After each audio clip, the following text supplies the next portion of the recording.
believe na unique ka dahil the best in the world ka.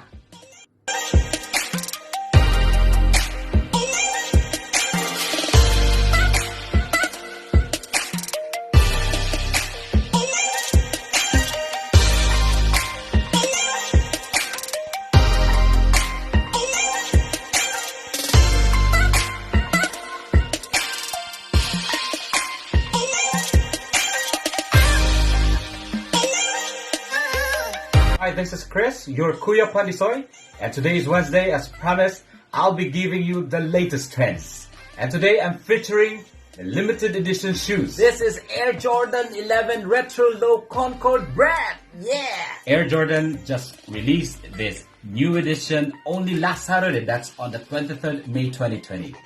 Air Jordan make a twist from this new release from Air Jordan 11 Low Concord and Air Jordan 11 Low Bred. Look at this, yung box pa lang niya. Kung makita niyo, this is with the Air Jordan logo and then with the Air Jordan script.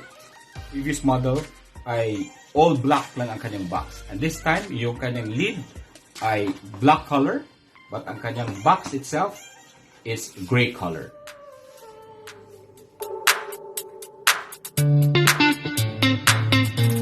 Look at this.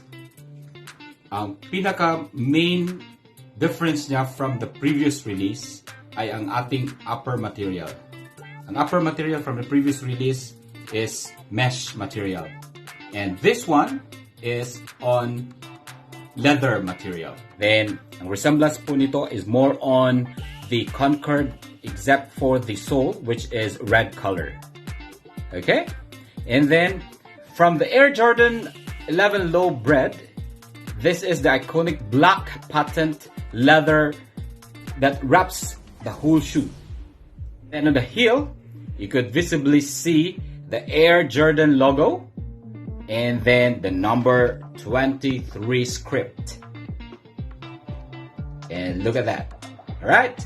And then on the tongue, okay, you could visibly see also. Kitang-kita nyo po ang Jumpman Jordan branding. Ang sole is made of carbon fiber.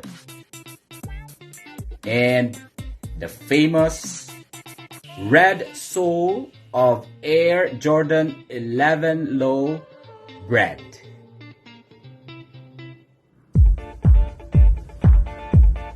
If you're looking for low top shoes, this is very much recommendable because it's clean, neat, and light. Soon it will be available as sneakers and such at Style at Shangrila Mall, Mandaluyong. Check it out. Thank you for visiting my channel. Again, this is Chris, your Kuya PANDISOY.